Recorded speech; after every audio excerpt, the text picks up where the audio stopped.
Existe um fenômeno que está acontecendo recentemente, um fenômeno inédito. Durante toda a existência da sociedade humana, os religiosos foram maioria. Desde que o homem é homem, a religiosidade está presente. Mesmo que seja primitiva, existe no homem a busca pela explicação sobrenatural. Tudo aquilo em que ele não consegue encontrar respostas na realidade, ele busca algo transcendental. Então faz parte da humanidade. Como isso sempre esteve presente, e está presente mesmo em sociedades isoladas, insulares, existem estudos de sociologia, de antropologia, tentando explicar isso.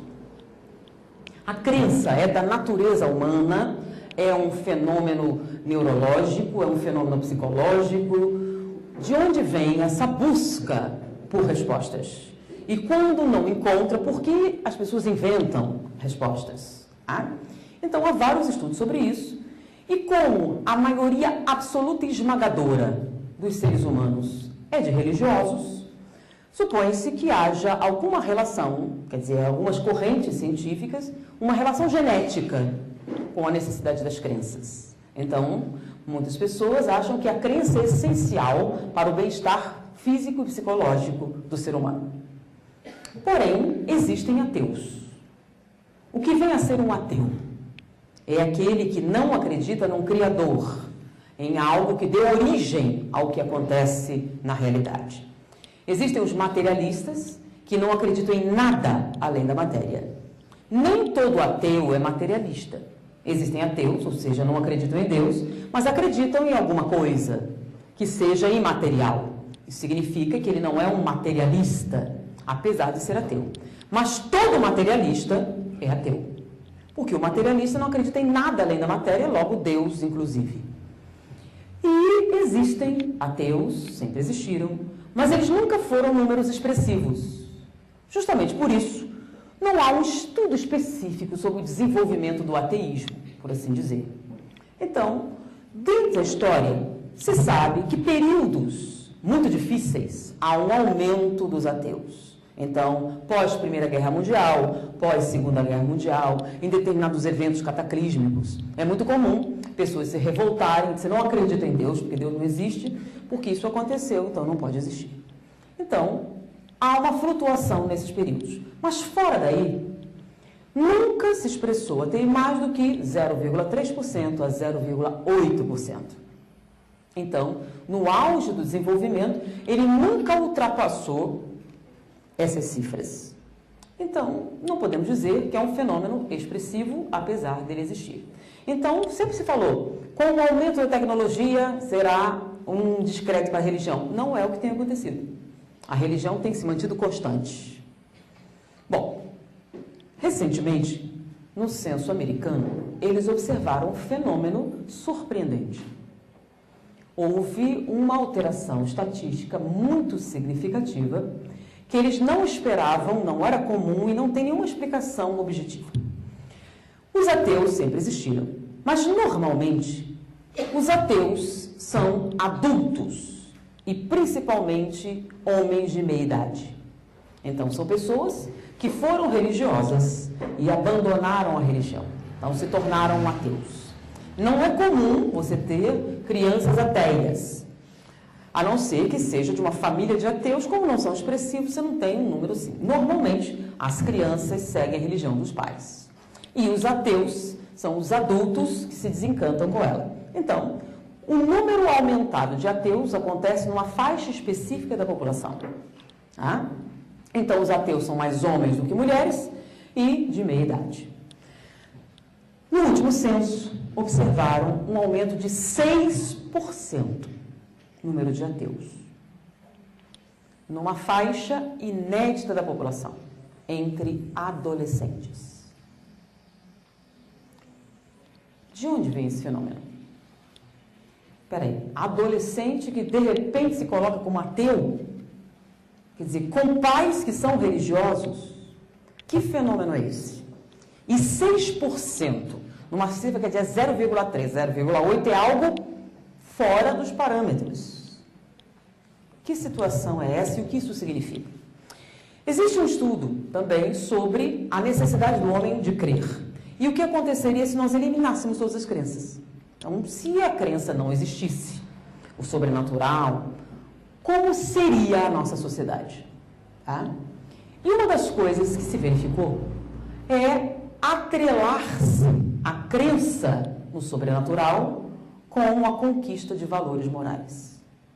Então, por exemplo, se você tem uma sociedade onde a barbárie impera, por que você lutaria contra isso? Os motivos que levam alguém a lutar contra determinadas situações sociais é justamente o quê? A crença em uma destinação superior, a crença em um futuro, a crença em uma motivação. Inclusive, determinados estágios de superação de comportamentos violentos está ligado ao quê? À busca desse melhoramento. Então, tanto que a gente sempre atrelou a moralidade à religião. É necessária a religião para você desenvolver a moralidade? Hoje em dia, não necessariamente. Você pode muito bem ser ateu e ter valores morais. Não é uma condição de exclusão. Porém, há 10 séculos atrás, era possível? Então, a moralidade estava diretamente atrelada ao fenômeno religioso. Tanto que havia até um sinônimo, tá? Moral cristã, moral religiosa. Então, quem não era religioso não tinha moralidade. E fez-se essa associação. Muitas conquistas sociais que foram realizadas pelos seres humanos foram baseadas em valores o quê? De natureza religiosa. Códigos de comportamento, códigos morais. Então, por exemplo, se você fizer isso, vai para o inferno. Então, houve uma diminuição expressiva de determinados comportamentos diante das crenças, das consequências sobrenaturais de determinados comportamentos. Então, é um reconhecimento sociológico de que a religião foi um fator determinante no desenvolvimento de relações sociais. Bom, se nós abolíssemos todas as crenças, quais seriam os resultados? Então, observando determinados padrões psicológicos, há uma corrente que determina que, na ausência total de valores religiosos, levaria-se a um índice expressivo de suicídios. E um que segue a corrente é Viktor Frankl, considerado o pai da quinta força da psicoterapia da Escola de Viena, e várias outras correntes que dizem: se você não tem nenhum motivo válido para lutar contra determinadas situações, a pergunta seria: por que deveria me sacrificar por pessoas que eu nem conheço? Por que deveria abrir mão dos meus prazeres para ajudar africanos que eu nunca vi? Por que deveria deixar de usufruir do meu prazer para salvar um planeta que eu não vou aproveitar? E uma série de outras situações em que você estabelece que um sacrifício é algo válido para a construção de um porvir, ou na esperança de uma recompensa futura, faz com que você lute, mesmo que não seja você o beneficiário dessas conquistas. Mas se não há nada além do hoje, por que deveria abrir mão do meu prazer? Por que deveria me sacrificar? São perguntas perfeitamente válidas. E, diante dessas questões, o número de religiosos bons e maus é uma coisa. Mas o religioso mau, ele vai ter que burlar um bocado a sua religião para justificar determinados comportamentos, não é verdade? Se você vem de uma religião que prega a paz e você não tem, como é que você vai fazer para se justificar? Agora, se você não tem crença nenhuma e você não tem uma boa índole, qual seria o seu comportamento? Que freio haveria para o seu comportamento? Então, segundo as previsões gerais, a ausência total de valores transcendentes levaria a sociedade a um caos. Ok? É um pensamento comum. Baseado em quê? A opinião? Não. Estatísticas. Tá? As consequências de pessoas que perderam a fé. Tá? Então, o que acontece em sociedades onde há uma ausência de valores desse tipo? Um índice alto de suicídios, um índice alto de depressão e uma série de outras situações de afecção da saúde mental. Bom, mas essa estatística existe. Qual a causa? E como é que nós chegamos a pensar sobre isso? Mas foi uma experiência pessoal, né? Nos Estados Unidos da América, que é uma nação com uma série de valores significativos, e o primeiro deles foi a Carta dos Direitos e a instituição de uma democracia, por assim dizer. A origem dos Estados Unidos da América, quer dizer, as colônias inglesas, foram fundadas por pessoas que fugiram de uma perseguição religiosa, aportaram na América e eles queriam um local onde pudessem vivenciar a sua religião sem os empecilhos que havia. Então, quando os Estados Unidos tornou-se independente, esse grupo de pessoas fez, por questão de princípios, instituir na sua Carta dos Direitos a liberdade religiosa. Então, dentro da Constituição Americana, dentro das Cartas dos Direitos, existe uma cláusula que não pode ser modificada, que garante a liberdade religiosa. E, para que isso aconteça, uma série de direitos são outorgados aos religiosos para praticar a sua religião e usufruir dessa liberdade. Uma delas é a isenção de impostos. Por que motivo uma religião está isenta de impostos? Porque uma forma de dominação é você cobrar impostos extorsivos de uma determinada classe para impedir ou inviabilizar a sua prática. Então, como as igrejas são isentas de impostos, você não pode usar isso para impedi-los de fundar uma igreja, por exemplo, ou impedi-los de vivenciar. Então, eles criaram uma série de sistemas para impedir que alguém fosse discriminado por praticar certa religião. Então, quando você oficialmente cria a sua religião, estabiliza, legaliza, você tem direito à isenção de impostos, você tem direito, dentro do espaço físico da sua igreja, por assim dizer, praticar as suas crenças. Então, por exemplo, impor as mãos com o objetivo de curar na rua é prática falsa da medicina. Dentro de um templo carismático é o quê? Manifestação religiosa. Deu para entender? Então, o que seria ilegal ali, dentro da sua instituição religiosa, é perfeitamente válido. Você matar animais lá na rua vai enquadrar você na lei. Agora, se você faz sacrifício de animal no seu culto africano, é perfeitamente legítimo, porque você vai alegar que é uma prática religiosa, tá? Então, determinadas coisas que em sociedade são consideradas ilegais, dentro do culto religioso a que você está afiliado, se você demonstra que faz parte da sua religião, ele é aceito dentro do recinto da sua instituição. Além disso, você tem o direito de publicar textos relativos à sua doutrina religiosa e divulgá-los, tá? Então, você tem um livro de uma fé religiosa que diz que determinada prática deve ser abolida, mas ela é aceita em sociedade. Se você for numa praça falar isso, você será enquadrado o quê? Insulto, lesão corporal, coisas desse tipo. Mas dentro da sua instituição religiosa, se faz parte da sua crença reconhecida, você tem o direito de escrever o que quiser. Deu para entender? Só para vocês precisam que eu dê um exemplo? Não? Tá, ok. Então, ficou claro isso? Além disso, você tem um outro direito. Você tem o direito de divulgar, ou seja, você tem o direito de captar novos adeptos e novas pessoas para participar da sua religião. O nome disso é o quê? Proselitismo. Então, você tem o direito de pregar a sua religião. É claro, dentro de alguns parâmetros estabelecidos. Então, no local público, você deve pedir permissão às autoridades estabelecidas e você tem o direito de fazer uma expressão pública e ninguém pode atacar você, porque você tem a liberdade de religião. Então, se alguém for atacar você porque você é religioso, está pregando que Deus mandou matar as mulheres todas, tá?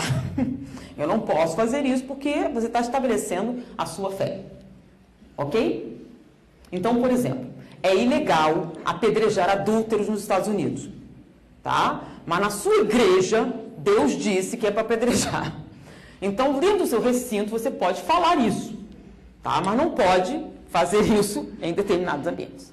Deu para entender? Ok. Você tem o direito de pregar dentro dessas... E você tem o direito de publicar e distribuir seus panfletos, seus troços todos, tem que escrever, que é um material de natureza religiosa, e você tem o direito de divulgar a sua fé para crianças e jovens. Tá bom? É claro, ele não é obrigado a ir, mas você pode divulgar lá, tá? Você tem direito de fazer uma palestra na escola, você tem direito a isso, aquilo, tem uma série de... Entenderam? Muito bem. Um determinado grupo foi à corte americana dizer que estava sofrendo discriminação, que eles não tinham direito de vivenciar a sua fé. Eles sofriam discriminação, eles não tinham o mesmo direito das outras religiões, apelaram à Suprema Corte Americana e ganharam. Ganharam o direito de usufruir de todos os privilégios que outra religião usufrui. Entre elas, isenção de impostos, tudo aquilo. Então, esse grupo foi então à corte e instituiu a Igreja do Grande Espaguete Voador.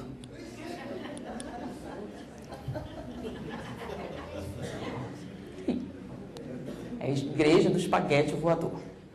Então, eles fundaram oficialmente a Igreja do Espaguete Voador com o objetivo de pregar o ateísmo. Sim. Os ateus disseram que estavam sendo discriminados, porque os religiosos podiam falar, os religiosos podiam pregar, o religioso podia fazer o que quiser, mas o ateu não.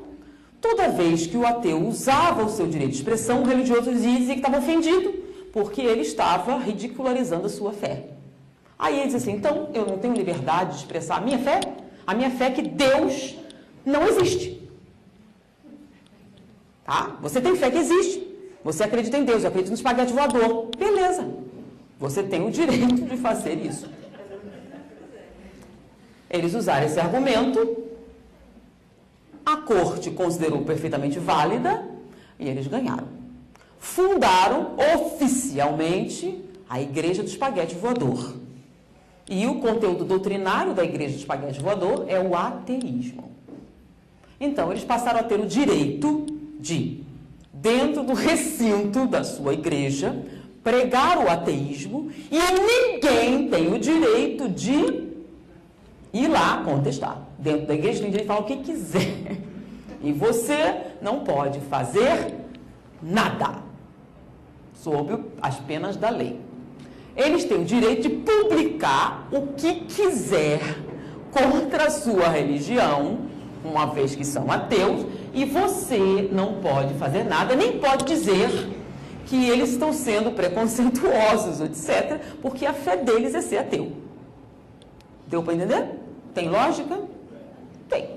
Eles têm o direito de publicar e eles têm o direito de pregar o ateísmo para conquistar novos adeptos para a Igreja do Espaguete Voador. Eles têm o direito também de fazer palestras para crianças e jovens. Da mesma maneira que você que é cristão, você que é muçulmano, você que é protestante, você que é Hare Krishna, tem. Ok? Eles conquistaram, tá? E a igreja foi oficialmente fundada. Paulo, você sabe o que significa espaguete voador, não sabe? É uma ironia. Não, você acredita no espaguete voador, tá bom? Você tem direito também. Então, eles fundaram. Bom, a Igreja do Espaguete Voador se tornou um sucesso, se espalhou em 54 países, tem vários sites na internet, o culto oficial tem legendas em 12 idiomas, e eles praticam a caridade. Existe um departamento da Igreja do Espaguete Voador que se dedica à prática da caridade. E eles dizem, na sua explicação, nós praticamos a verdadeira caridade, porque não fazemos discriminação de gênero, de raça, de cor, nem de religião. Eles patrocinam, por exemplo, os Médicos Sem Fronteiras, programas de nutrição, abrigos para pessoas que sofrem perseguição por raça, cor, gênero, etc. Eles patrocinam uma série de projetos para proteger pessoas vítimas de perseguição religiosa em diversos países, principalmente países muçulmanos, etc. Eles, no site da internet, eles têm uma contabilidade em que todo o dinheiro que entra está ali especificado, dizendo para onde ele é destinado. Eles têm vários patrocinadores, todos estão ali, todo o dinheiro que entra, tudo que gasta, está tudo ali escrito.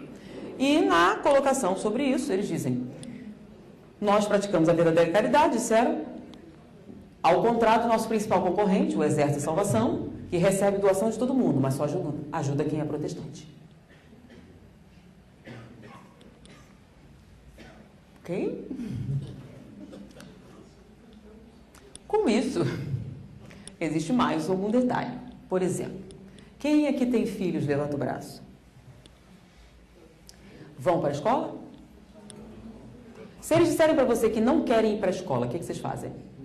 Vai para a escola. Mas eu não quero ir. Vai assim mesmo. Mas vai assim mesmo. Então, se ele não quiser ir, você obriga. Vocês sabem que faz parte do currículo escolar estudar matemática, não sabe? Então, no primeiro grau, ele... E se ele não quiser? E vocês sabem que no segundo, além de matemática, tem física, química, biologia. Agora piorou, né? Tem filosofia.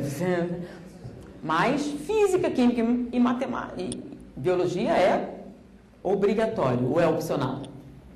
Se ele não quiser, você libera? Quero largar o estudo, pode? Então você obriga. E ir para o centro, você obriga? Não, é opcional. Então ir no centro é opcional. Estudar química, física, matemática e biologia não é opcional. Então, estudar química, física, biologia e matemática é obrigatório. Espiritismo é opcional. É isso?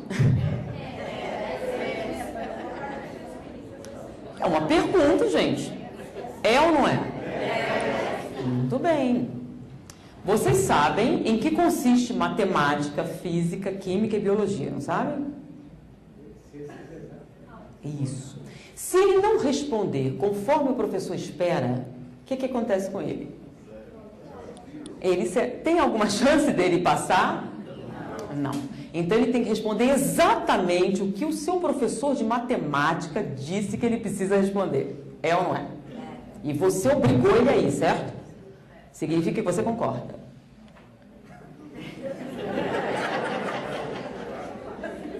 Ué. É ou não é? Vocês acham matemática importante? Ok. Matemática tem regras e leis. Física, química e biologia também. Vocês sabem que elas são chamadas ciências. Sabem ou não sabem? Okay. E, no caso de matemática, ciência exata. Ainda é mais forte, né? Não é só ciência, ciência exata. As outras não são tão exatas, mas essa é exata. Ok. E toda ciência, ainda mais a exata, ela segue regras. E são regras flexíveis? Não. São inflexíveis. Chama-se metodologia científica. Senão, não é ciência, muito menos exata. E você obriga seu filho a ir. Certo. Então, e você espera que quando ele termine, ele saiba. Bom, a Igreja do Espaguete Voador foi fundada e um dos seus patronos chama-se Richard Dawkins. Quem é Richard Dawkins? Richard Dawkins é um bioquímico. Ele escreveu um livro chamado O Gene Egoísta. Ele foi candidato a um prêmio Nobel. Por quê? Porque você ouviu falar da teoria da evolução das espécies? É teoria porque não é? As descobertas dele trazem evidências significativas da teoria da evolução das espécies. Ou seja, há uma grande probabilidade que não seja uma teoria, de que realmente nós tenhamos evoluído. Isso foi uma descoberta muito importante, de tal expressão que ele se tornou um ícone da ciência. Bom, então ele ficou famoso com esse livro. E, posteriormente, ele escreveu outro livro que não tem nada a ver com bioquímica. Ele escreveu um livro chamado Deus, um Delírio, onde ele afirma ser ateu e que ser ateu é a coisa mais lógica a fazer. Ué, é a coisa mais lógica a fazer. E ele apresenta uma série de argumentos para determinar que a crença em Deus é prejudicial à humanidade.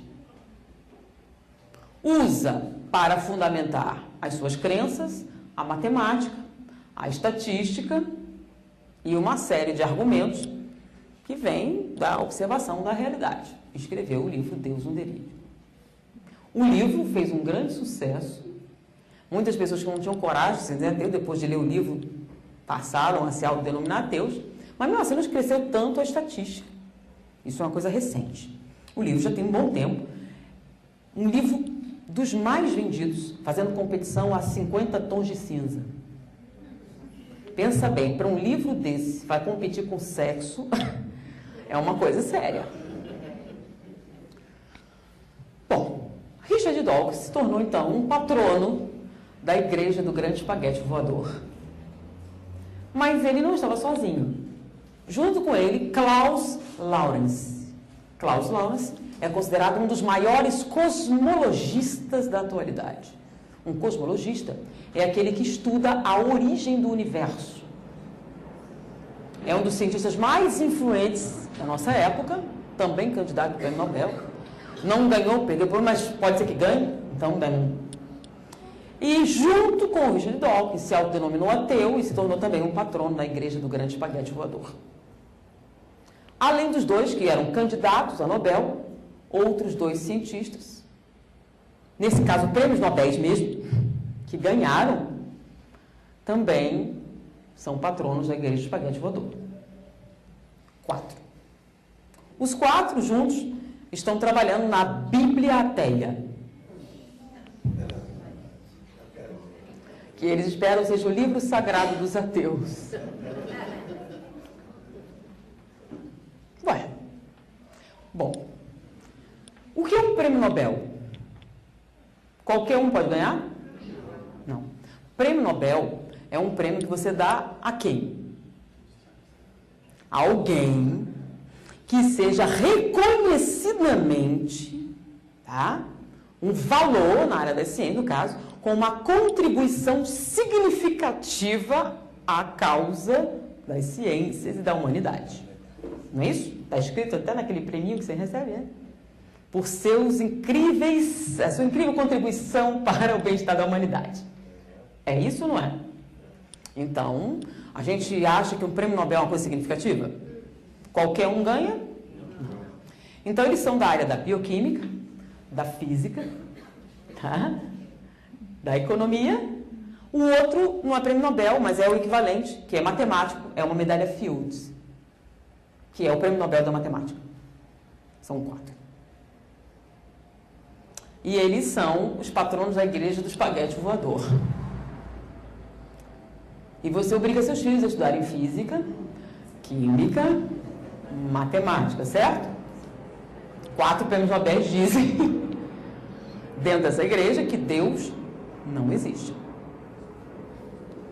E fazem isso usando argumentos baseados em física, química, matemática e principalmente lógica.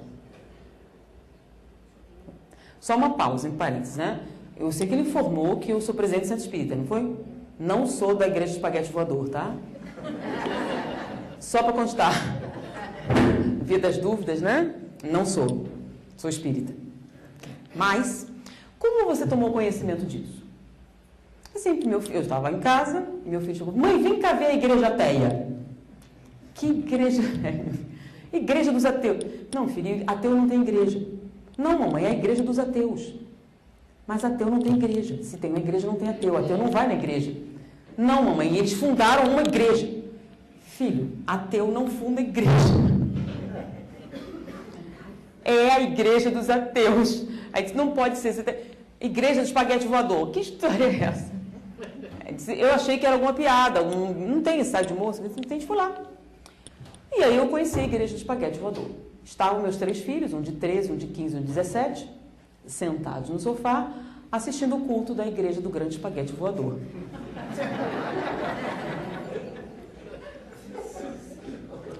Eles estavam dançando, cantando, não, eram 3 pessoas sentadas numa mesa, numa conferência, e os 3 estavam assistindo. Vem cá ver que legal. Okay, levar o centro espírita já é bem difícil, mas eles sentaram para assistir a igreja do espaguete voador. Por quê? O mais interessante foi que depois de assistir o culto, o meu filho me chegou: e aí, mãe, o que é que você tem a dizer?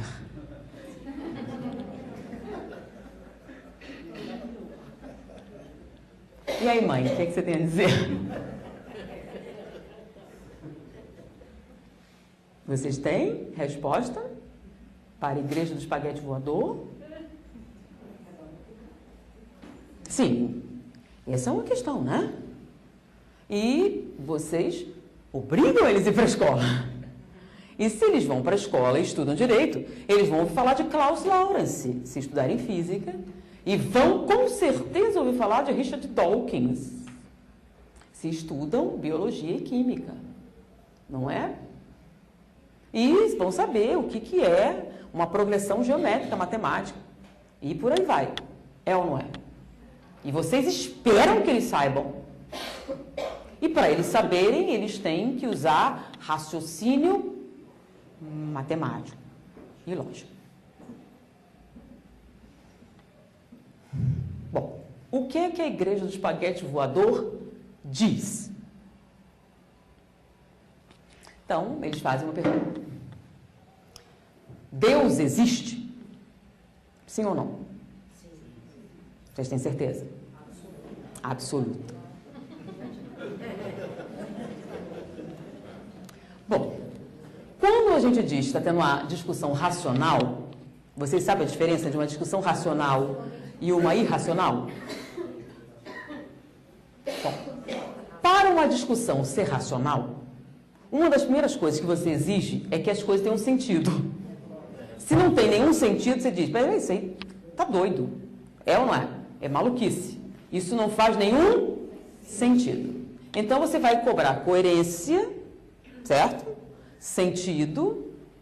E para isso acontecer, existem algumas regras. Senão, não é uma discussão racional. Certo?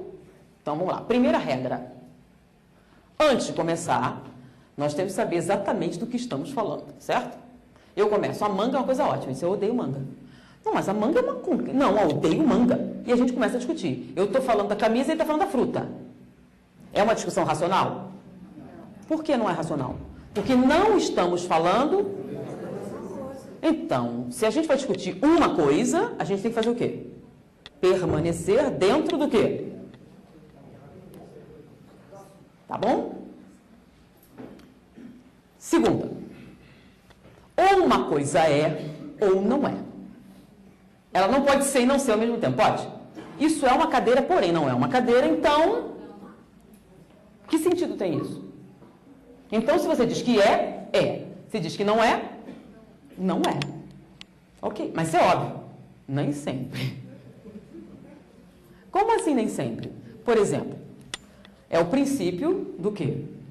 Da não contradição. Ou podemos chamar de igualdade. Por exemplo, se A é igual a B e B é igual a C, o que é que vocês entendem? Ah, vocês acreditam nisso, né?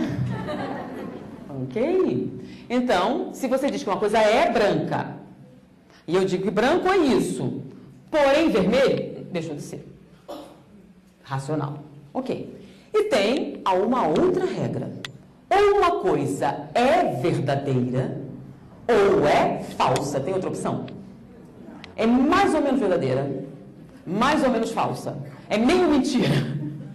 Tem meia mentira, meia verdade? Apesar de Jesus usar, né? Então, ou uma coisa é verdade, ou... Tem outra opção? Em razão é terceiro excluído. Então, se a discussão não seguir essas regras, esquece, vão parar tudo que não tem nenhuma... Mas peraí, se a gente fizer isso, vai ser muito frio. Olha só, isso é preconceito, tá? O contrário de racional é irracional, não é emocional, tá? Você pode ser racional e emotivo e pode ser racional e frio. Agora, um irracional emotivo vira psicopata assassino. Compreenderam? Então, ser racional não é sinônimo de ser frio, tá bom? É sinônimo de fazer certo. Foi? Então, vamos ter uma discussão racional? E é assim que começam os ateus.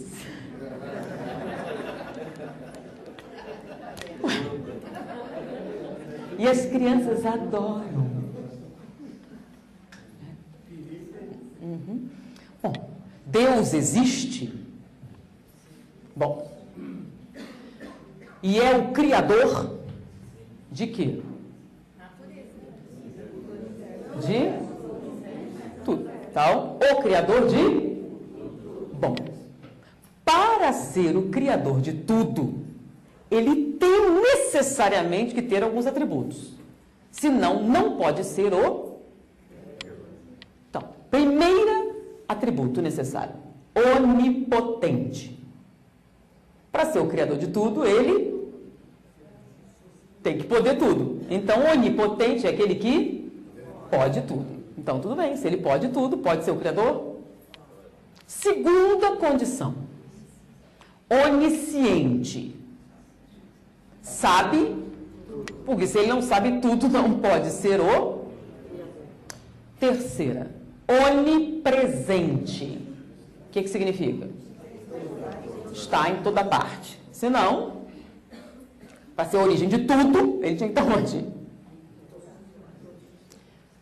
Bom, se você é o criador, onipotente, onipresente, onisciente, tá?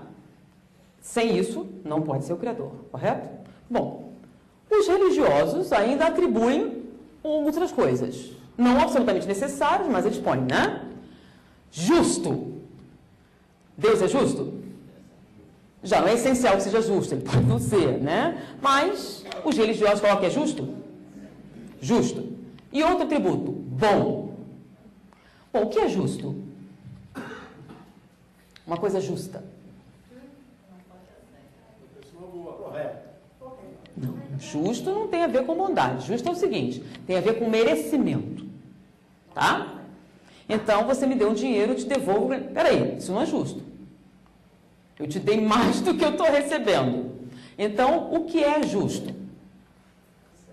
É quando você recebe exatamente o que merece. Não é isso? Se você não recebe o que merece, isso não é? Não é? Não é não? Se você não recebe o que merece, é justo? É ou não é? Então, justiça está ligada ao merecimento. Certo ou errado? Tá? Então, a justa punição, o justo salário, o justo não sei o quê, tudo tem a ver com o quê? Merecimento de cada um. Ok. E bom? Aí já é mais difícil, né? Mas quando você tem dificuldade em definir alguma coisa, a gente pode pegar o contrário. Então, o bom é o que não é mal. Certo? Porque lembra, ou uma coisa é, ou não é. Você pode ser bom e mal ao mesmo tempo? Ou você é bom, ou você é... Então, eu não sei o que é bom, mas sei que não é mal. Eu não sei o que é mal, mas sei que não é bom. Podemos trabalhar assim? Chama-se variável. Tá? A gente usa em física, química, matemática. É uma constante. Os engenheiros não pessoal sabe o que eu estou falando, né? Uma constante. Um pi. Então, podemos trabalhar assim? Então, vamos lá. Concordam com tudo isso? Então, Deus, para existir, ele tem que ter todos esses atributos, correto? O mal existe? Sim. Então, Deus não existe.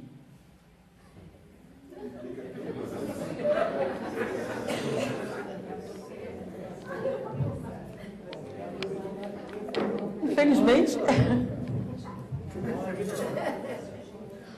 porque é o seguinte, olha só. Vamos lá, vocês não concordaram com as leis? identidade, não contradição, terceiro excluído. Concordaram ou não concordaram? Ou é ou não é, certo? Então você diz que o mal existe. Tá. Se o mal existe, está em algum lugar. Se está em algum lugar, Deus não pode estar lá. E se Deus não está lá, não é onipresente. Se não é onipresente, não existe. Ué.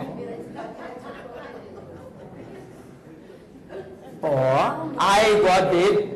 Sim, mas você obrigou seu filho a ir para a escola, não obrigou? Então, é o seguinte. E aí, mãe? O que é que você diz sobre isso?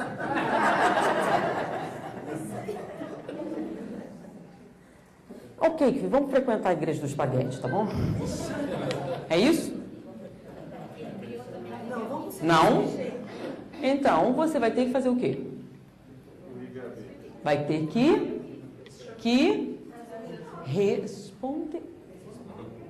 Ou você vai ficar quieta.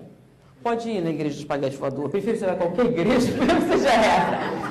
É isso? Pelo menos pratica a caridade.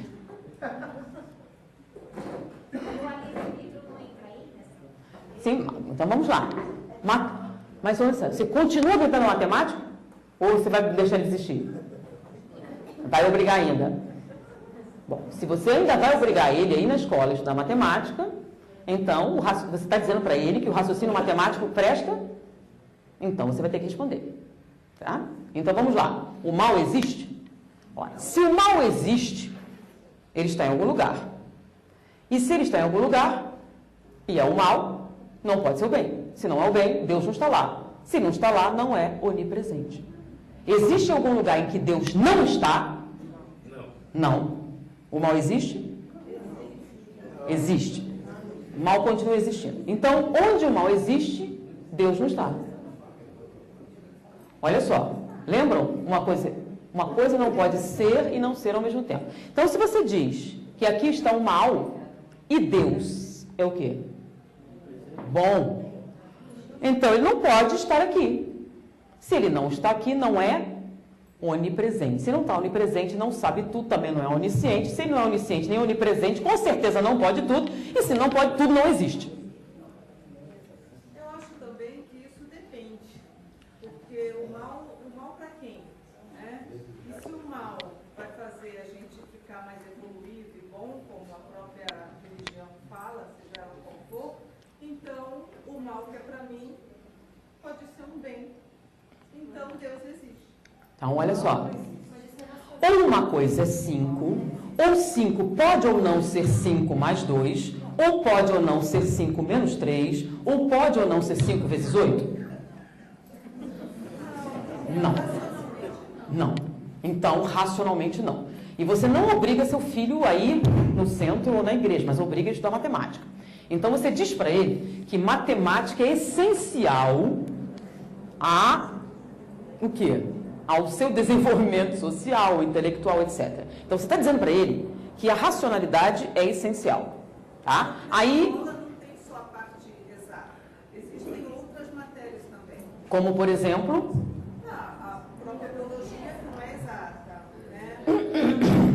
Bom, biologia não é exata. Então, por exemplo, essa célula pode ou não existir, essa química pode ou não acontecer, ela acontece quando a gente... Não. Para você produzir ciência, tá? Qualquer uma, inclusive sociologia, inclusive antropologia, quando você for fazer o seu trabalho de conclusão de curso e você disser a maioria dos residentes, não sei o que, não sei o que, não sei o que, fazem tal coisa. Aí você vai entregar seu trabalho. Vem cá, filha, baseado em que você afirma tal coisa? Foi uma revelação divina? E você vai comprovar usando o quê? Dados. Dados, e qual é a matéria essencial para você apresentar seus dados? Estatística, que é um ramo de quem? Isso serve para quem? Para todo mundo. Bom, você poderia apresentar uma única exceção. em que você não exige, por exemplo, estatística? Qual? E ainda chama de ciência. Qual é a única área em que não fazemos uma exigência total de estatística, mas ainda falamos que é ciência? Psicanálise. Tá?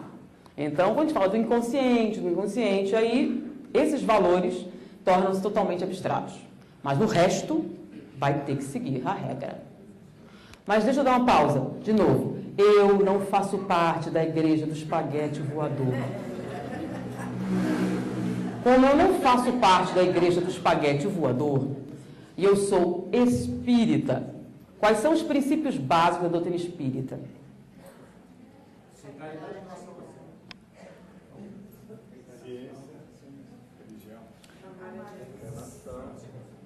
Vamos lá. Todo mundo vai para o espaguete. Vamos lá. Toda vez que nós olhamos a realidade, tá? A gente está olhando a realidade. E eu vou dizer o que é a realidade. Eu vou usar uma coisa chamada critérios de avaliação da realidade. E eles são: ou uma coisa é verdadeira ou falsa, ou é boa ou má, ou é bonita ou feia. Então, toda vez que eu for julgar, eu vou usar esses 3 parâmetros, tá? O parâmetro cognitivo, uma coisa é verdadeira ou é falsa, eu acredito ou não acredito.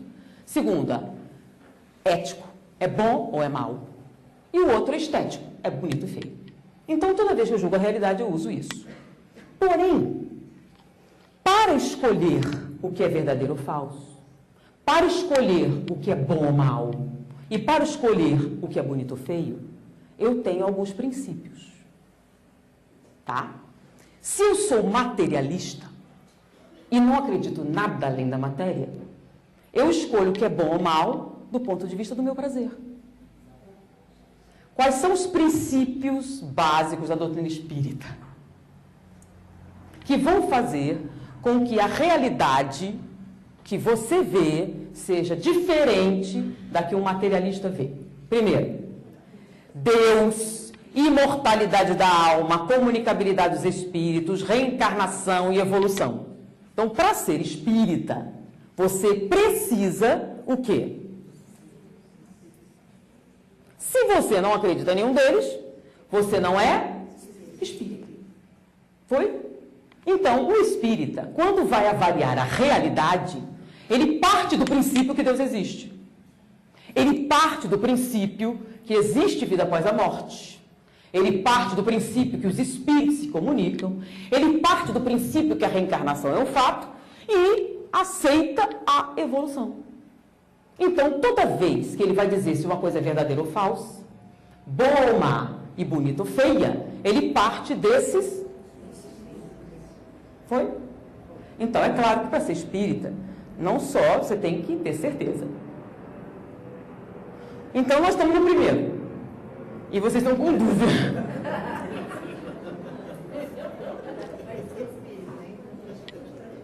Bom, o argumento ateu é esse. Tá? E quem usa são cientistas respeitados, reconhecidos, e estão usando a metodologia que vocês obrigaram seus filhos a estudar. Por isso, eles acham legal pra caramba. Ainda mais porque adolescente acha legal pra caramba quando seu pai e sua mãe estão errados. Ué, não é? Não faz parte de ser adolescente? E ainda mais quando ele pode dizer: a matemática.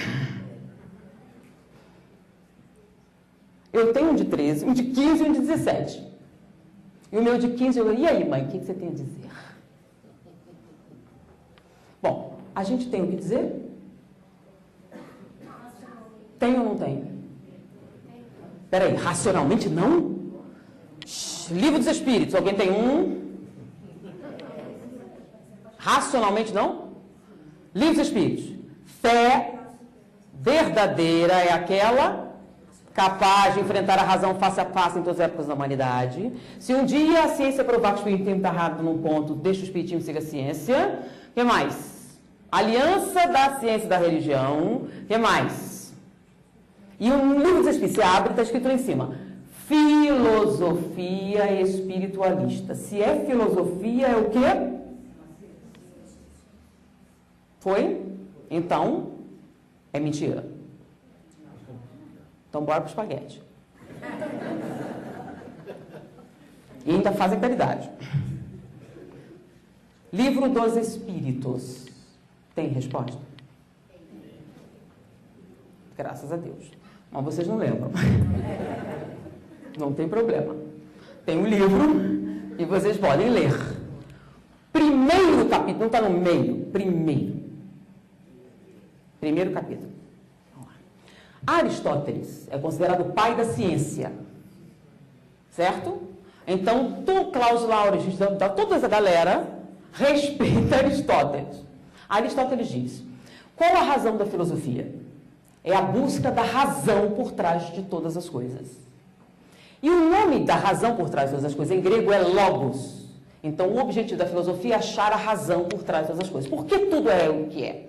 Então, eles ficam perguntando, mas por quê? Mas por quê? Mas por quê? Mas por quê? Tentando achar o quê? A razão por trás de tudo.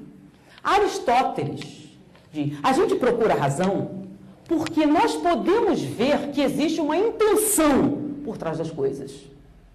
E se existe uma intenção, nós podemos achar a causa. E o nome disso é logos. A palavra Deus, em grego, significa ser sobrenatural. Então, qualquer coisa sobrenatural é, por isso eles acreditavam no montão. Passado um tempo, os judeus se assenhorearam dessa palavra, ser sobrenatural, para designar a grande ser sobrenatural. Tá bom? Muito bem, Livro dos Espíritos. Mas antes de falar do Livro dos Espíritos, digamos que eu estou aqui fazendo a palestra, entra uma criancinha de 2 anos, vem aqui, tropeça no fio e bate a cabeça na minha canela. Vai doer?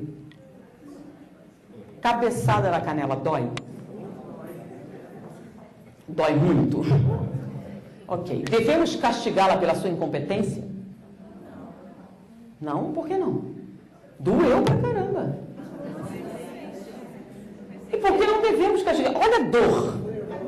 Foi uma coisa horrível. Eu estou muito mal.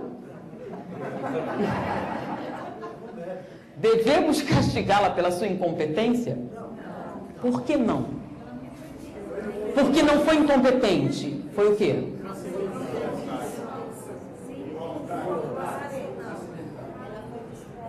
A palavra não é incompetência, é o quê?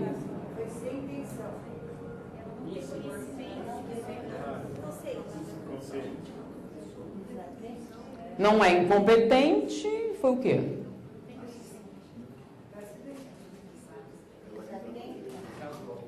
O incompetente não causa acidente, não, gente?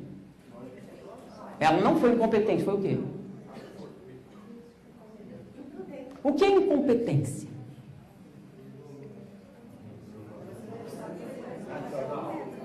Incompetente é quem não sabe o que faz?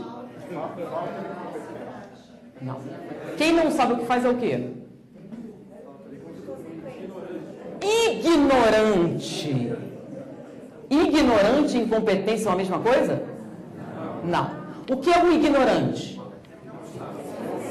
Não sabe. Incompetente. Sabe, mas faz errado a si mesmo, correto? A criança tropeçou, bateu a cabeça. Doeu? Doeu. Foi incompetência? Foi o quê? Ignorância. E por que não devemos castigá-la pela sua ignorância?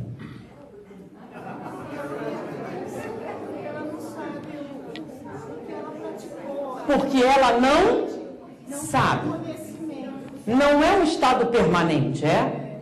Não, é transitório. Então, castigar alguma coisa sem nenhum tipo de resposta. O conhecimento tem função? Não. Então, não. Vai passar. Então, como é que a gente lida com a ignorância? Ensinando. Paciência, não é isso? Paciência. Porque ela vai deixar de ser. Certo? Ela vai crescer e não vai tropeçar mais. Não é isso? É ou não é? Então, imagine um espírito superior. Mesmo. Olhando você fazendo besteira. Como é que ele vê? Tão criança. Tão infantil, né? Devemos castigá-los pela sua incompetência? Não. Livro dos Espíritos. O que vos parece o mal, nada mais é que não é ausência. O que vos parece o mal, nada mais é que a ignorância do bem. Nós somos, lembra do quinto princípio, nós somos evolucionistas. Leis morais, lei do progresso. O que é progresso? Mudar para melhor. Isso vai acontecer com quem? Tem alguma exceção? Todos vão? Todos deixarão de ser ignorantes e irão aprender? Sim, todos. Todos irão crescer. Os que crescerem continuarão tropeçando? Não. Tropeçar é um estado transitório ligado à infância. À medida que sua coordenação motora cresce, você tropeça menos, até que não tropeça mais. Então, é uma questão de incompetência? Não, é uma questão de desenvolvimento. Então, as crianças devem ser apoiadas, ensinadas, estimuladas, né? Certo? Agora, quando ela tropeça e bate a cabeça, vai doer, claro. Mas não é você que vai chutar, é? Não. Se você não chuta, você acha que Deus faria? Não, porque Ele é justo. Ok. Então, o que vos parece o mal é a ignorância do bem. Para você, parece, mas não é. É experiência. Então, quando a criança tropeça a cabeça e bate a cabeça no chão e dói, não é o mal. É o quê? Aprendizado. Um processo natural de desenvolvimento. Foi? Ou não foi? O mal existe? Existe algum lugar em que Deus não está? Ele está onde? Em toda... Ah, então é onipresente. Ok, é onipresente. E é justo também? Ah, cada um segundo. Sério, sem problemas. Não há nenhuma incompatibilidade metodológica com essa afirmação? Nem dialética, nem retórica, nem científica. Nada. Tudo dentro da lógica. Dentro da proposta feita inicialmente. De ter coerência. É coerente? Faz sentido? Tem algum problema? Não. Responde a questão? O mal não existe. Mas o que é isso? O que vos parece o mal é a ignorância do bem, porque é um estado transitório da natureza que é representada pelo seu desenvolvimento. Nós somos evolucionistas e a evolução não se dá apenas no processo material, mas também no processo emocional, no processo intelectual e no processo espiritual. Então, é um estado transitório. O que parece mal para você, na verdade, é uma fase do desenvolvimento normal. Assim como a reprodução em alguns lugares pode parecer dolorosa, mas na verdade é só um processo biológico. Ok? Isso serve para qualquer ciência? Bom, vamos à próxima. Deus é justo? Cada um tem o que merece? Sério?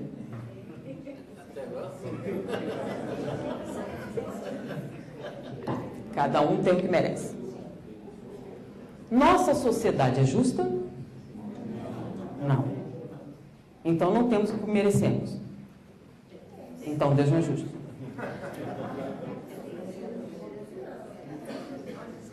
De novo.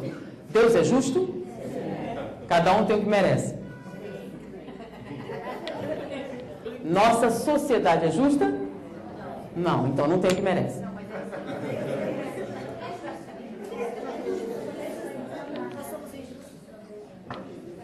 Bom. Não. Aí já é outra coisa. Pelo menos se Deus é justo. Vamos lá. O que é justiça? Tem a ver com merecimento, certo? Então, talvez o problema seja o merecimento. O que é merecimento? Vamos lá. Eu tenho flautas. Quem deve receber as melhores flautas?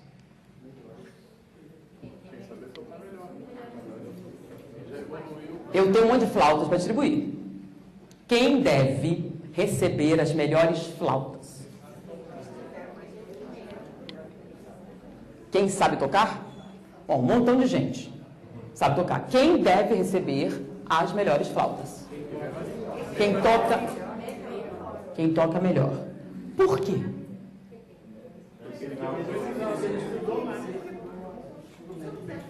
Olha só, eu tenho flautas, tem um monte de gente aqui. Quem deve merecer as melhores flautas? Vocês disseram que quem deve merecer, quem deve receber as melhores flautas são os melhores flautistas. Aí eu pergunto, por que você acha que o melhor flautista merece receber a melhor flauta? Não, merecimento já entendi. Quero você me dizer por que ele merece. Não, o merecimento está atrelado ao significado do bem. É porque é por isso que as flautas servem. Flautas servem para ser tocadas. Logo, as melhores flautas devem ser dadas aos melhores flautistas, porque é disso que eles precisam. Bom, de onde você tirou isso? O livro, o texto que nós tiramos chama-se O Dicionário. É um livro extremamente importante, onde está escrito o que as coisas são. Então lá tem a palavra justiça, merecimento, etc. E nós temos que partir de algum lugar para discutir. Bom, se vocês discordam, a gente pode criar um idioma novo e inventar um significado diferente para essas palavras. Foi? Então, o merecimento está atrelado ao significado de alguma coisa. Tá bom? Se você tira o significado, então as flautas servem para ser tocadas, não é isso? Então, quem deve receber a melhor flauta? O melhor flautista. Porque se a flauta serve para ser tocada, tá? A pessoa que deve receber a flauta é quem toca o quê? Melhor. Porque ele vai fazer o que é necessário fazer com a flauta. Certo? Eu vou dar para um guitarrista. Eu dou a flauta para o guitarrista. Ele faz o quê? Ele pode tentar tocar, mas... Deu para entender, gente? Então, merecer é você ter o que é necessário. É ou não é? Aí é justo. Cada um tem o que é para a sua função, para o seu bem-estar, para... Não é? Então, é justo que alguns tenham tudo e outros não tenham nada? Não, o que é justo? Que todos tenham o suficiente para atender às suas necessidades. O que sobrar, aí você pode. Certo? Diferente disso é justo? Pensa nisso. Então, se você não está compreendendo, tem que trabalhar as leis morais. Justiça, caridade, que troço todo, tá? Mas o nosso tema é Deus. Bom, Deus é justo? Cada um tem o que merece? Nossa sociedade é justa? Bom, ainda há controvérsia. Então, vamos apelar para algo que vocês chamaram de ciência exata. Matemática, pode ser? Bom, quem estudou matemática aqui, levanta o braço. Quem já ouviu falar de vetores? Quem sabe o que são vetores? Levanta o braço. Então, por que vocês estão levantando o braço? Sabia que eu não estou inventando. Eu inventei essa palavra? Ela existe? Então, vamos ver se ela é o que eu estou dizendo que é, tá? Você quer colaborar comigo aqui? Bom, ninguém pede. Então, vamos lá. O que é um vetor? Ih, coitado. Não vai.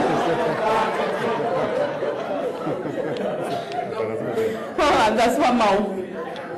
Bom, o que é um vetor? Por exemplo, se eu puxar ele para cá, ele vai vir para cá. Se ele puxar para lá, se nós puxarmos com a mesma força, Cada um para cada lado, a gente vai para onde? Nós vamos ficar o quê? Bom, a gente pode transformar, pode sentar, era uma experiência física. Bom, nós podemos transformar essa experiência numa representação gráfica? Sim. Uma força pode ser representada, então, com um desenho, uma setinha. Então, o tamanho da seta é a quantidade de força e a direção é o quê? A direção. Então, se eu aplico uma força nessa direção e ele aplica uma força igual na outra direção, o que acontece? Não acontece nada, né? Porque forças iguais em direção opostas, sim. Mas se a minha força for maior, vem para cá. Se a dele for maior, vai para lá. Bom, mas aí para piorar, eu boto ela, todo mundo aqui, cada um puxando para um lado. Para que lado a gente vai? Nós poderemos saber? Sim. A gente transforma tudo isso naquelas setinhas, vai medindo e vê a que sobrar. Então, nós vamos para o lado para que tiver a força. Então, todo mundo da sala pega junto. Para que lado a gente vai? Depende onde tiver a força maior. Bom, qual o significado da palavra sociedade? O que é a sociedade? Bom, então o problema não é espiritismo, nem lógica, é português.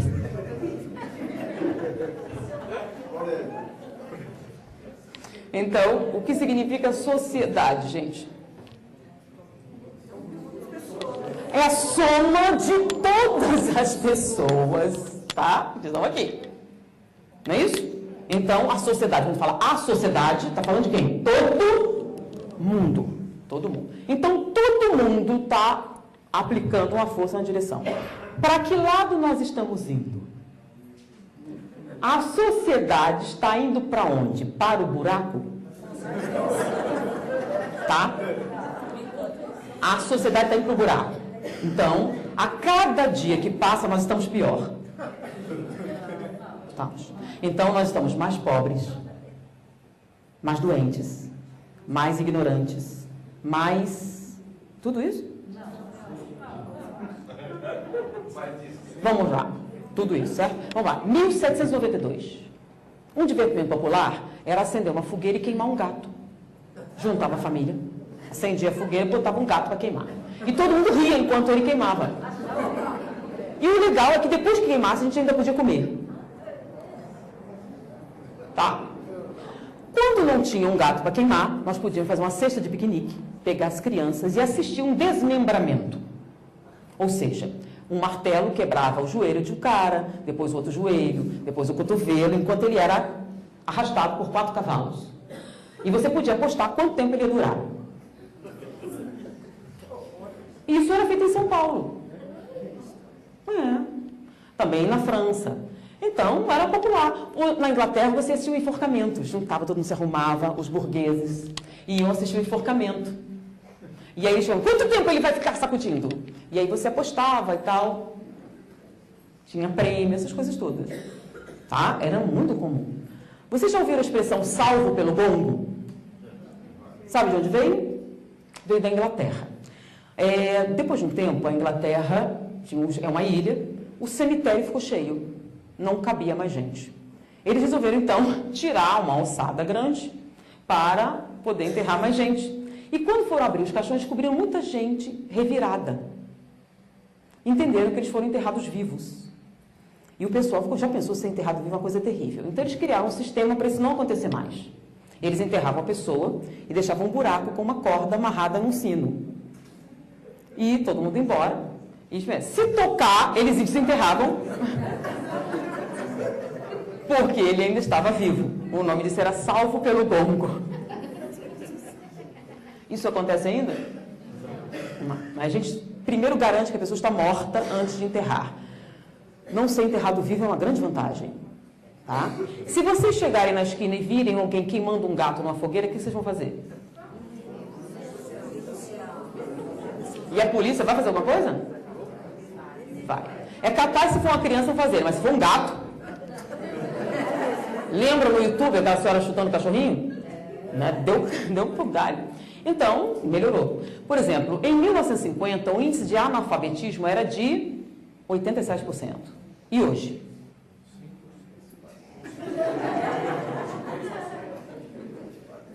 17%. Ok. Não é só isso. Há 20 anos atrás, um cara tinha todo o direito de dar uma cacetada à sua mulher. Na cara, aqui mesmo no salão, sem problemas. Pode? Lei Maria da Penha nele. É ou não é? Está melhorando? Ok, agora tem a lei da palmada. Né? Ó, já está saindo. Daqui a pouco você dá uma palmada, vai dar confusão. Estamos melhorando? Nos últimos 10 anos, se investiu em ecologia o que não se investiu nos últimos 200 anos. Nos últimos 5 anos, foi investido mais em ação social do que toda a vida da humanidade. Estamos melhorando? Então, nós estamos indo para onde?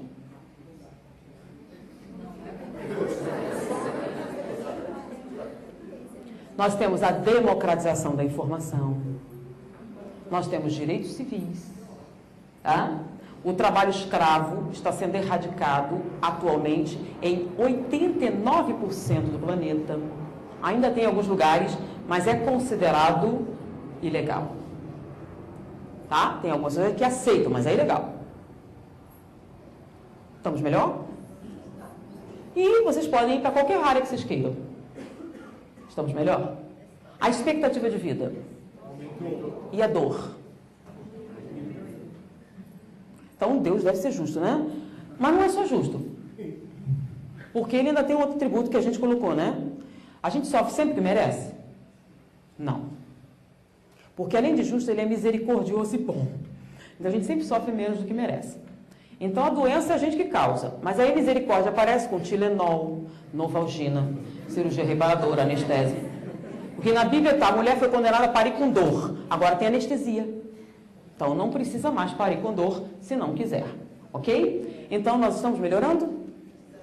Então, a sociedade, a soma de todas as relações sociais, se a gente transformar em vetor, para que lado a gente está indo? Então, nós estamos evoluindo.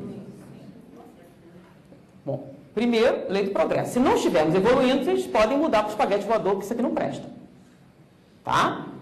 Então, nós estamos evoluindo? Bom, se nós estamos evoluindo, é porque estamos tendo o que precisamos para evoluir, certo? Porque se a gente não tivesse, não estava evoluindo, correto? Muito bem. Ter o que é necessário chama-se justiça. Nossa sociedade é justa? Bom, nossas relações sociais são justas? Homens batem em mulheres? Tá certo isso? Não. É uma relação social justa? Crianças são abusadas por adultos? É justo? Ela pode se defender? Patrões abusam de empregados? Isso é justo? Existem pessoas que oprimem outros povos? Isso é justo? Existe exploração econômica? Isso é justo?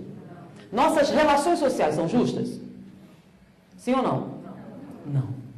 Nossas relações sociais não são justas. Bom, livro dos Espíritos. Você é responsável pelo mal que faz, certo? Mas também pelo bem que deixa de fazer. Então, quando você vê uma relação social injusta, qual a sua obrigação moral? Lutar para que as relações sociais sejam justas.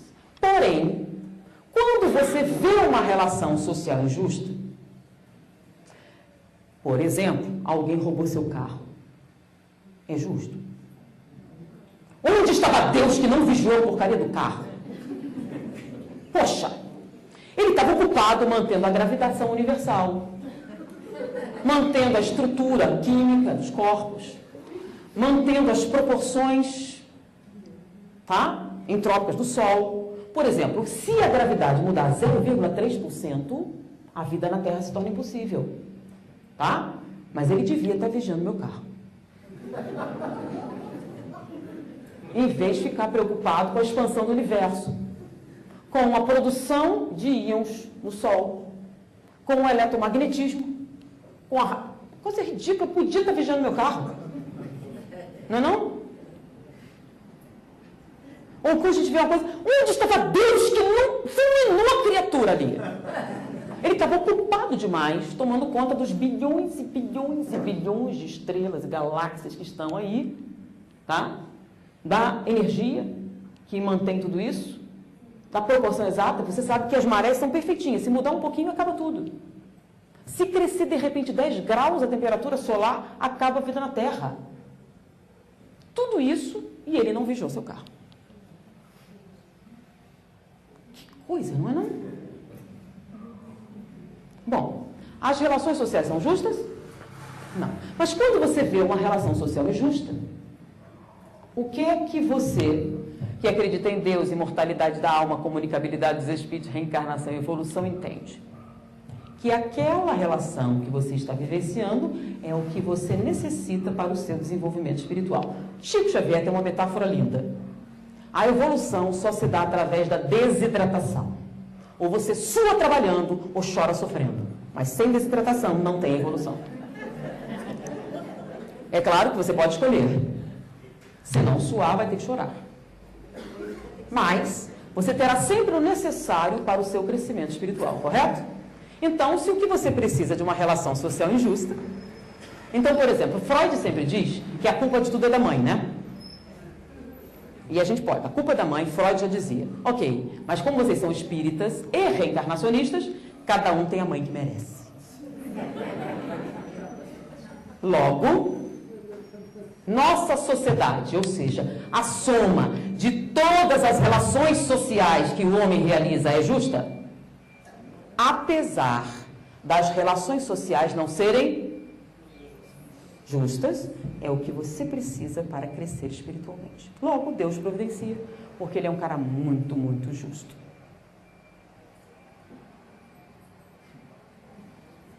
Ou seja, Deus existe.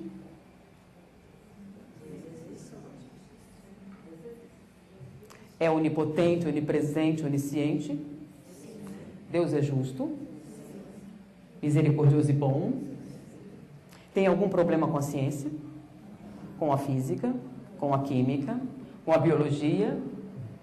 Livro dos Espíritos. Primeira pergunta. Que é Deus? Não quem. Deus é a inteligência suprema, causa primária de todas as coisas. Que significa o que Aristóteles diz, logos, a razão por trás de todas as coisas. E como a razão por trás de todas as coisas tem proporções matemáticas, e o que vem a ser matemática? É quando você mede e compara, você mede, compara, você mede, compara. E quanto mais você medir e comparar, o que você encontra? Simetria, proporção, constantes, leis matemáticas, equações que explicam a gravitação universal, a produção de calor, a expansão do universo. Olha que coisa interessante, né? O universo tem 13,7 bilhões de anos. Mas se você medir de uma ponta a outra, dá 168 bilhões. Mas peraí, tem uma coisa errada aí, né? Porque se a distância é essa, ele só tem 13 bilhões, você somando daria só o quê? 20, porque tem mais. Aí, o que não dava para entender, eles começaram a calcular e acharam uma equação que explicava toda essa situação. Então, é essa idade mesmo, é essa distância, é a hiperinflação, já confirmaram, acharam as partículas, acharam o bóson de Higgs, olha, que dá origem à massa. Então, foram encontrando todas as equações e tudo isso foi previsto como equação matemática. Antes de acontecer, alguém previu o que aconteceria. Determinadas coisas para funcionar e previnha o aparecimento de uma partícula que ninguém conhecia. E foi fazer a experiência, ela aparece exatinho onde se esperava que tivesse. Por quê? Porque matematicamente estava previsto. Logo, o que é matemática? A linguagem que Deus usa para dizer para você que as coisas são intencionais. Livro dos Espíritos, que é Deus? Inteligência suprema e causa primária de todas as coisas. E a proposta espírita não é uma filosofia de base científica e consequências ético-morais? Então, olha o que a gente estudou hoje. Existência de Deus, provas filosóficas da existência de Deus e consequências ético-morais. Então, a gente sabe que Deus existe por causa da matemática, da física, da química e da biologia, e como consequência temos a justiça.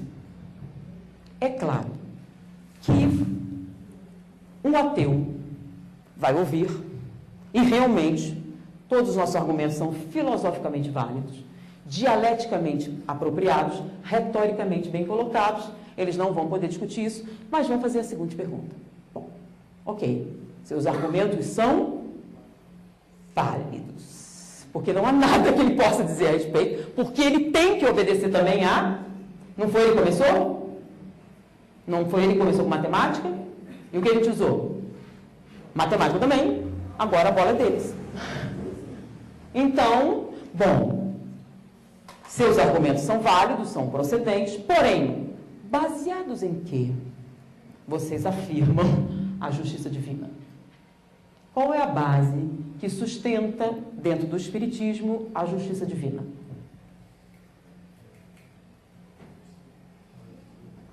Podemos usar para sustentar isso, a tese de que Deus é justo. O ateu vai apresentar alguma coisa? Vai. E você vai responder com o quê?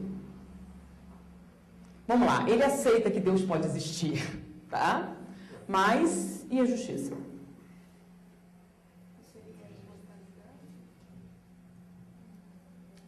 Muitos acreditam em imortalidade. Vamos lá. Onde está a justiça divina quando nasce uma criança com leucemia?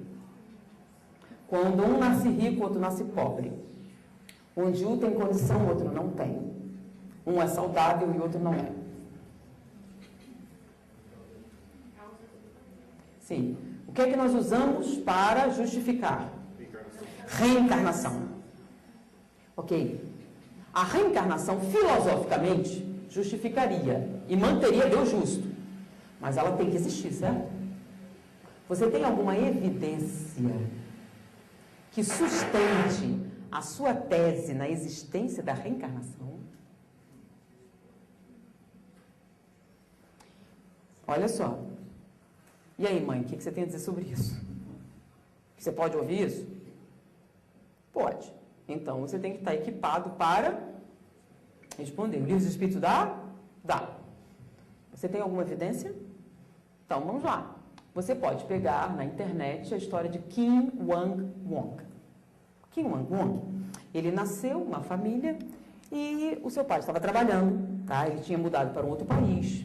A mãe estava sozinha, trabalho, primeiro filho, aquela coisa toda. E um dia ela liga para o trabalho do pai, desesperada, histérica, porque o bebê tinha conversado com ela, tinha falado umas coisas, e aí ele começou a rir. Mas como, minha filha? E ela dizendo aquilo, e ele, não, você está nervosa, está muito cansada, está sem dormir, eu sei que eu não estou ajudando, estou com um trabalho novo, aquela coisa toda.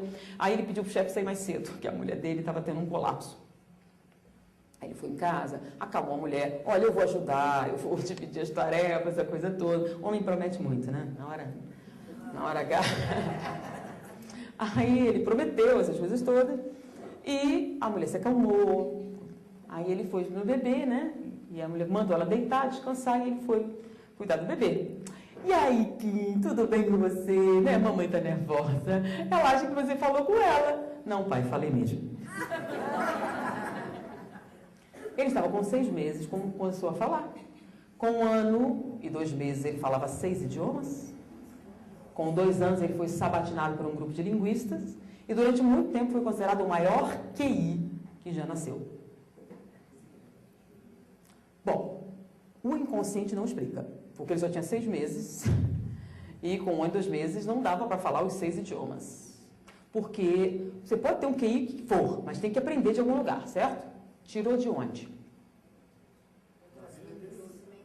Sim, é porque se você é materialista, tem que tirar de algum lugar, certo? Então, não dava. Então, Kim Wang-Wong, vale a pena você entrar na internet e pesquisar sobre ele. Mas, além dele, nós temos François Champollion. Por que eu escolhi François Champollion? Porque vocês podem baixar um documentário da BBC de Londres com a história dele, então não vou inventei. François Champollion nasceu numa aldeia francesa, nas montanhas, onde todos os habitantes eram louros de olhos azuis. quem estudou alguma coisa de biologia? Genética. Então, para você ser louro de olhos azuis, qual é a sua genética? Lembra? Azinho, né? Então, os louros de olhos azuis são recessivos. Então, se um louro de olhos azuis casar com uma loura de olhos azuis, o filho vai ser o quê? Louro de olhos azuis. Morenos podem ter o filho louro, se eles forem mestiços. Mas louros de olhos azuis terão filhos. Então, nessa aldeia em que todos os habitantes eram louros de olhos azuis, um casal louro de olhos azuis teve 6 filhos louros de olhos azuis e ela estava grávida do 7º filho. E nasceu numa tempestade de neve, enquanto estavam isolados no inverno, nasceu o bebê moreno. Cabelos negros e lisos, olhos amendoados e azeitonados. E ele recebeu o apelido de egípcio. Bom, antes que vocês pensem mal, numa aldeia isolada nas montanhas, se aparecesse alguém com essas características, todo mundo saberia, correto? Como não apareceu, e à medida que o bebê começou a crescer, tinha várias deficiências, eles entenderam que era uma anomalia da natureza. A criança não conseguia falar, tinha muitas dificuldades de se comunicar, e eles acharam que era uma anomalia, tá? O menino foi crescendo, e o filho mais velho, que morava em Paris e era professor da Sorbonne, foi visitar a família. E a mãe chegou para ele: meu filho, eu sinto que seu irmão é inteligente. Ele não consegue se comunicar, eu vejo, ele não consegue, ele fica nervoso. Eu ouvi falar que agora tem escolas que ensinam, de repente ele tem um problema de... Eu ouvi falar, você não podia levar ele com você para Paris e pô-lo numa dessas escolas? O rapaz concordou, preparou tudo, levou o menino e esqueceu ele lá. Porque você sabe, né? Cientista não fica tomando conta dessas coisas. Arrumou a governanta. Um dia ele chegou em casa e o menino estava debruçado na sua escrivaninha, que era um lugar proibido. Porque ele era um linguista. Ele recebia vários papéis importantes para traduzir. E o menino estava no escritório, ele chegou. Quando viu que o menino não estava estradando nada, ele parou e ficou meditando sobre aquele paradoxo, né? Aquela criança retardada, debruçada em papéis contendo filosofia grega que ele estava traduzindo. Ele estava pensando nisso quando o menino fez para ele: eu sei ler isso. Aí ele riu: então leia. E ele leu em grego arcaico. Depois de algum tempo, ele era capaz de falar grego arcaico, latim, hebraico, aramaico, sânscrito, urdu, uma série de outras línguas mortas, para o latim. Ele, aos 19 anos, assumiu como catedrático em idiomas na Sorbonne. Foi um dos mais jovens linguistas a assumir a cadeira principal.